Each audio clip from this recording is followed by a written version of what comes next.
আজকে এই Korean রামেনটা recipe যদি শিখে নেন তাহলে বেশি দাম দিয়ে রেস্টুরেন্ট থেকে আপনাদের এই রামেন নুডলস আর কি কিনে খেতে হবে না। তো হ্যালো এভরিওয়ান, আসসালামু আলাইকুম।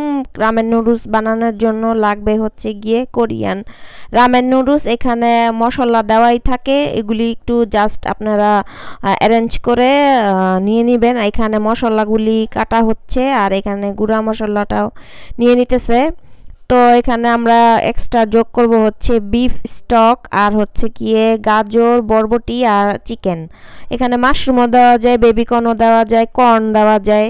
তো আপনাদের পছন্দ অনুযায়ী সবজি দিতে পারেন। এখানে মুরগির মাংসগুলির মধ্যে আদা রসুন বাটা, গোলমরিচের গুঁড়া, সয়া সস, লবণ, পেঁয়াজ বাটা এগুলি দিয়ে, মরিচের গুঁড়া এগুলি দিয়ে একটু লবণ দিয়ে ম্যারিনেট করে রেখে দিব।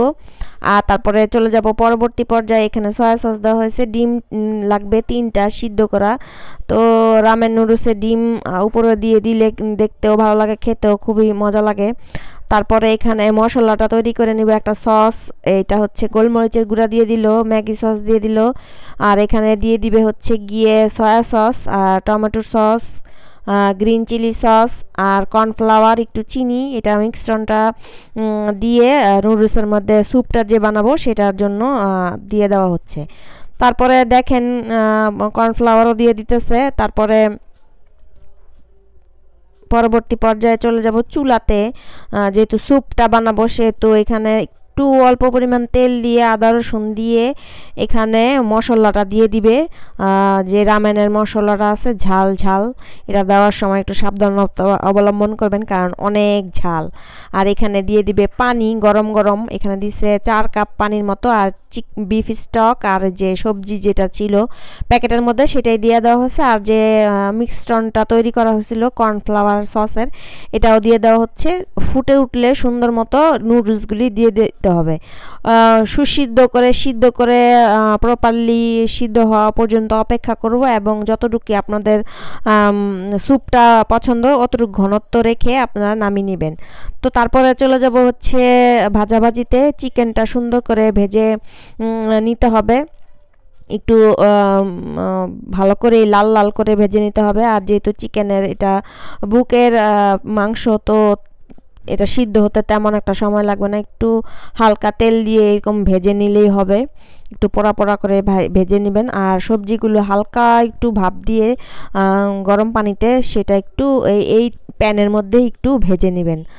তো এইগুলি সব কিছু প্রিপারেশন করার পরে শুধু রামেনটা বলের মধ্যে নিয়ে স্যুপ সহ খেয়ে নিলেই হবে, মানে সাজিয়ে গুছিয়ে। তো এই যে দেখেন এখানেও বরবটিগুলি হালকা কিন্তু ভাপ দিয়ে নেওয়া হয়েছে আর গাজরগুলিও ভাপ দিয়ে নেওয়া হয়েছে। তারপরে এটা সুন্দর করে ভেজে নিল। ভেজে নেওয়ার পরে এগুলি সব একসাথে করে এখন বোলের মধ্যে আমরা নিয়ে পরিবেশন করব। তো এই রামেন নুডলসটা তৈরি করছে আমার বড় মেয়ে, সে এইগুলি খুবই ভালো পারে নুডলস। তো ওকে অনেক ধন্যবাদ এই রামেন নুডলসটা করে খাওয়ার জন্য। তো এখানে দেখেন প্রথমে নুডলসগুলি নিয়ে নেবে, তারপরে স্যুপ দিবে, তারপরে এখানে মাংসগুলি দিয়ে দিবে, তারপরে দিবে বরবটি, গাজর সুন্দর করে, আর উপর দিয়ে দিবে হচ্ছে হাফ বয়েল করা ডিম। তো আমি যেহেতু হাফ বয়েল ডিম খাই না, আমার ডিমটা কিন্তু ফুল বয়েলই ছিল। তো এই রামেন নুডলসের রেসিপিটা আপনাদের কেমন লাগলো? খুবই সহজ, একটুখানি প্রিপারেশন করে নিলেই হয়। যে দেখেন কত লুকটা কত ইয়াম্মি আসছে। এখন ভয়েস ওভার দিতে গিয়ে আমার আবার খেতে ইচ্ছে করছে। তো সবাইকে ধন্যবাদ এই ভিডিওটা ধৈর্য সহকারে দেখার জন্য।